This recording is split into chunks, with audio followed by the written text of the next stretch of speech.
Magandang araw po, welcome po sa aking channel, Love9 TV. Patalas sa 10. Meron po ba kayong mga properties na napapabayaan or non-performing assets? Plan nyo yung ibenta, pero wala kayong oras sa pagbibenta nito.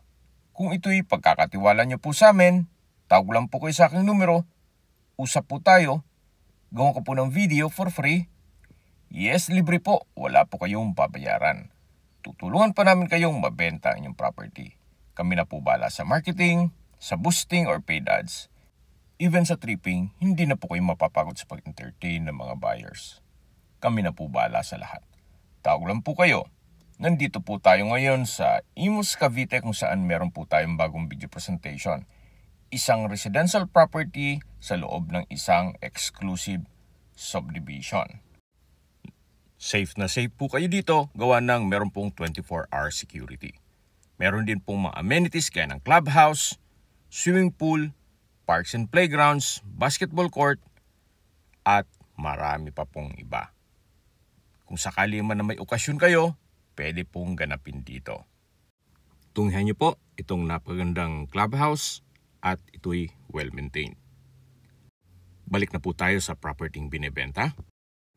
Ito po yung side view at back view ng property ni Madam at Sir, kung saan meron po itong perimeter fence at yan po, tunghayan nyo po itong mga magiging kapitbahay.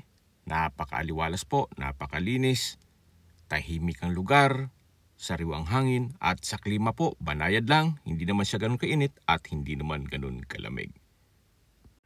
Ito pong bahay ay halos bago pa, kaya wala po kayong ipapagawa dito.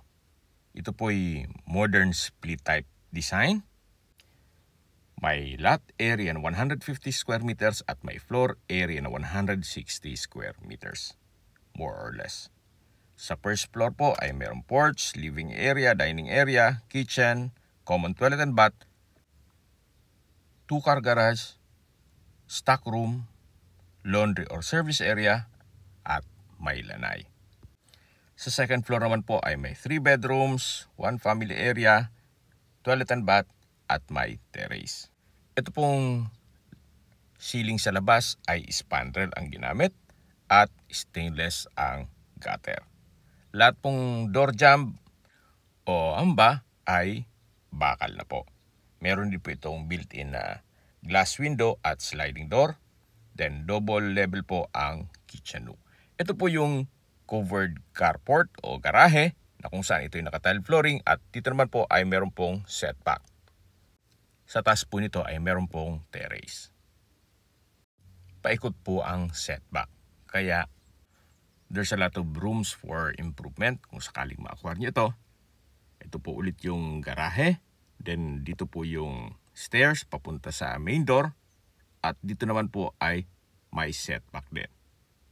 Hanggang sa dulo yan, paikot. Then naka-concrete fence. Ito po yung side view ng bahay.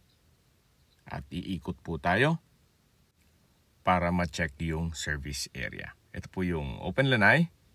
Then yan po yung sliding glass door. At dito naman po ay malaki pa ang espasyo. May mga dog cage po sila, which is tatanggalin yan once na ma-acquire nyo ito. Then dito naman po yung natanaw nyo kanina at sa dulo yung garahe. Yan po yung side view. Tunghayan nyo po. Pulido po ang pagkagawa. Ito po'y owner's built kaya hindi po tinipid. Siyempre may follow-up question, ba't binibenta o reason for selling? Meron lang pong pagbabago sa kanilang plano. Kaya i-let go nila ang kanilang dream house. So ito na po yung stairs na kung saan may malit na terrace. Then high ceiling po ito. So mula po dito sa baba, elevated po itong bahay.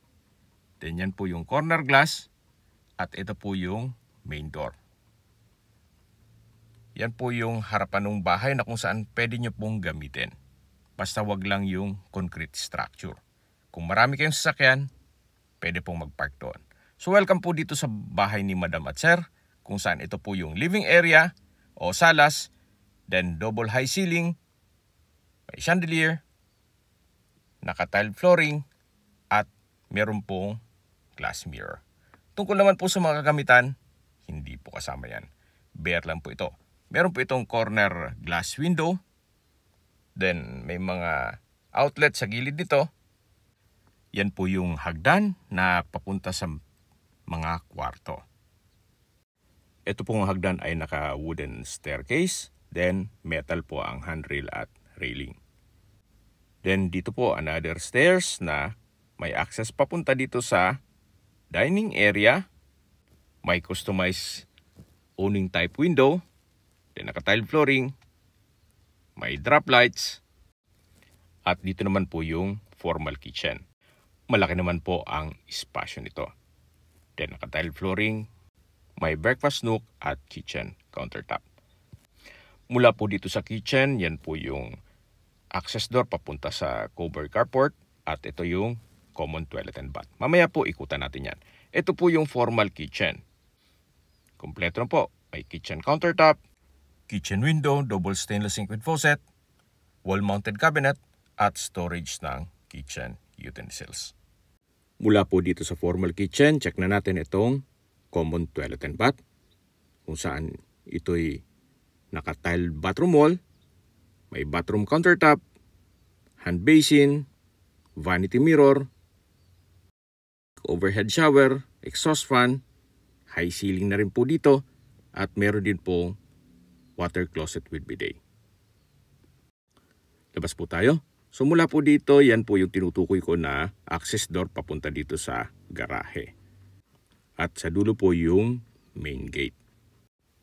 Then dito naman po ay yung storage room, na kung saan napakalaki pa po ng espasyo dito para paglagyan ng inyong mga kagamitan. Naka-tile flooring na rin po ito at meron din pong ilaw. Hanggang sa dulo po yan. Labas na po tayo. So yan po yung storage room. At mula po naman dito, pabalik po tayo sa loob para check natin ibang parte nitong bahay. Yan po yung access door at ito po yung common toilet and bath na kung saan na-present ko na sa inyo kanina. At ito po yung formal kitchen. Dito naman po yung dining area. Then yan po yung sliding glass door na papunta sa open lanai. Actually, dumanat po tayo dito kanina. Ito pong concrete fence ay paikot na yan. At ito naman yung daan papunta sa harapan ng bahay. Balik na po ulit tayo dito sa loob para ma-check natin yung mga kwarto sa second floor. So mula po dito sa dining area, meron pong stairs na kung saan ilang steps din po ito. Papunta sa living area o salas at matatanaw natin yung main door na kung saan yan po ay sliding. Then another stairs na papunta naman dito sa second floor. Samahan niyo po ako, akyat po tayo. Ito naman yung hallway na papunta sa mga kwarto. Check po natin itong first bedroom. Sa spasyo, sakto lang. Hindi naman siya ganun kalit at hindi naman ganun kalaki. Meron pong customized awning windows. Then meron pong access door papunta sa terrace. May center lamp, pin lamp, at ito'y naka-tile flooring. Meron din pong wardrobe. From floor to ceiling po yan. Meron po palang iiwan si owner na 2 bed at 2 aircon. Baga for free na po yun. Ito po yung access door papunta sa balkonahe o terrace. At mula po dito matatanaw natin yung bakanting lote na kung saan pwede nyo pong gamitin yan. Kung maraming sasakyan, pwede po kayong mag-park dyan. Actually, pwede rin pong magtanim. Huwag lang pong lagyan ng concrete structure. So balik po ulit tayo dito sa loob. Ito po yung first bedroom. Tunghayan nyo po bago tayo lumabas na meron din po itong wardrobe. Labas na po tayo para check natin yung ibang parte nitong bahay. Ito po yung hallway. At dito naman po yung common toilet and bath. Then same setup. Naka-tile bathroom wall, bathroom sink, high ceiling, exhaust fan, water closet with bidet, at meron pong bathroom countertop. Then ito po yung second bedroom na may natutulog kaya hindi natin mapasok ito. Ito po yung third bedroom. Sa spasyo, sakto lang. Hindi naman siya ganun kaliit at hindi naman ganun kalaki. Naka-tile flooring, high ceiling, maayos ang pintura ng ceiling at wall at meron pong sliding glass window. Libre na po ang aircon. So mula po dito, matatanaw naman natin yung likod ng bahay at ibang kapitbahay. Tunghayan niyo po ulit itong last bedroom at lalabas na po tayo para check natin yung family area. Ito pong family area pansamantalang ginamit muna as tulugan ni Sir na kung saan malaki naman ang espasyo nito. Actually, kung talagang malaking pamilya kayo, pwede po itong isara, itong open below at gawing another bedroom. Gawa ng malaki naman po ang espasyo nito. So ito po yung open below na pwede pong lagyan ng glass wall para kita pa rin yung living area at yung main door. Yan po yung hagdan kung saan dyan tayo pumani kanina. Then meron pong glass walls, then corner window, may chandelier. So dito po sa kabilang kwarto na kung saan kanina sarado, ngayon ay available na po. At pasilip ko lang sa inyo, ito pong second bedroom. So sa spasyo, sakto lang. Hindi naman siya ganun kaliit at hindi naman ganun kalaki. Then meron pong roof type bed. Then may sariling sliding glass window. At dito naman po yung hagdan. Then matatanaw natin yung living area o salas. At bababa po tayo para ikutin natin ibang parte nitong bahay. Habang naglilibot po tayo at pinagmamasdan niyo po ito, pag-usapan na natin ang distance, location at travel time. Ito pong subdivision ay along Aguinaldo Highway at malapit po sa mga business establishments. Kaya accessible po sa lahat. Mula po sa SM Hypermarket at City of Imus Doctors Hospital, ang distance is 1.2 kilometers at ang travel time is 5 minutes. Yan po yung lagi kong binabanggit sa aking video na dapat niyo i-consider sa paghanap ng property, yung meron pong malapit na hospital. Hindi ko naman po sinasabing sakitin kayo, yan naman po ay for emergency purpose lang naman. Mula naman po sa SNR membership shopping, ang distance is 2.5 kilometers at ang travel time is 7 minutes. Mula naman po sa Robinsons Imus, ang distance is 2.7 kilometers at ang travel time is 8 minutes. Mula naman po sa Kabsu Imus Campus, ang distance is 4.7 kilometers at ang travel time is 14 minutes. Mula naman po sa De La Salle Dasmariñas Campus, ang distance is 10.8 kilometers at ang travel time is 28 minutes. Mula naman po sa Manila o sa airport, ang distance is 20.1 kilometers at ang travel time is 43 minutes. Sa presyo na po tayo, binibenta po ito ni owner sa halagang 9 million pesos.